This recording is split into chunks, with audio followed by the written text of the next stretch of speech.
Alright, so here's the deal. What I'm about to tell you might not sit well with everyone. Some people, maybe even your favorite fitness influencers, might say the opposite. But hey, this is just my take on it. And if you disagree, that's cool too. Now let's talk about how to get those big biceps that everyone wants. You know, the kind of arms that make you feel confident when you roll up your sleeves. There are 3 key exercises you should be doing to get the most out of your biceps workouts. And yeah, there are also 3 exercises that I think are a waste of time if you're aiming for real arm growth. By the end of this, you'll know exactly what to focus on and what to skip. The first and most important exercise for your biceps, the standing cheating bicep curl. Now, I'm not telling you to start off by cheating, but there's value in a little bit of a cheat as you progress. Grab a barbell, or an easy bar, doesn't matter, and just curl the weight. Start off strict, but when you hit that point of fatigue after 8 or so reps, it's okay to give yourself a slight boost with a little swing. Just don't go overboard and lean way back like you're in a limbo contest. Keep your form mostly intact, but use that momentum to push past your limit. Now, about grip, don't use a super close grip. It actually reduces the bicep contraction. Just go for a normal shoulder-width grip, and when you get tired, throw in a couple of cheat reps.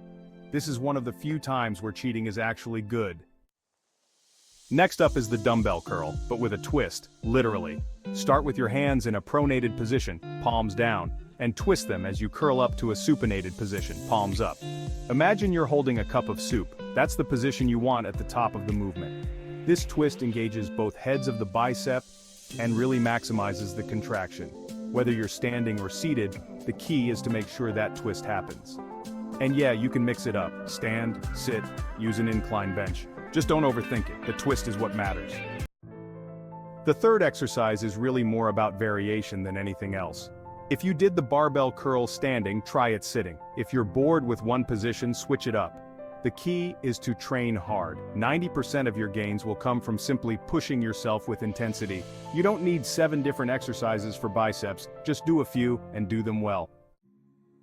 Now let me give you an honorable mention. Preacher curls. These are great if you want to add a bit more contraction at the top of the movement. And if you're using cables, leaning forward while pulling in can help too. But these are just extras, something to throw in if you've already nailed the basics. But here's where it gets real. What exercises should you avoid? The ones that aren't going to give you the best bang for your buck. First up, hammer curls. Yeah, they're popular, but they focus more on your forearms than your biceps. Sure, you can still do them, but they shouldn't be your go-to if big biceps are your goal. Next, reverse curls. These are great for forearm strength, but they're just not as effective for biceps.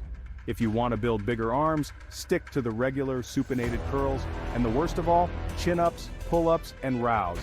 I know these are staples in most workouts, but they're really more for your back than your biceps. Sure, they'll hit your arms a bit, but they're not the most efficient way to build your biceps.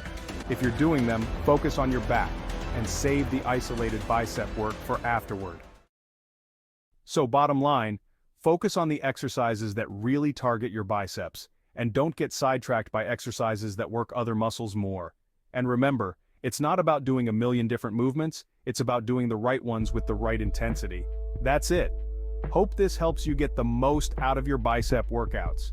If you found this useful, make sure to like and subscribe so you don't miss out on more tips and advice. Trust me, you don't want to miss the next one.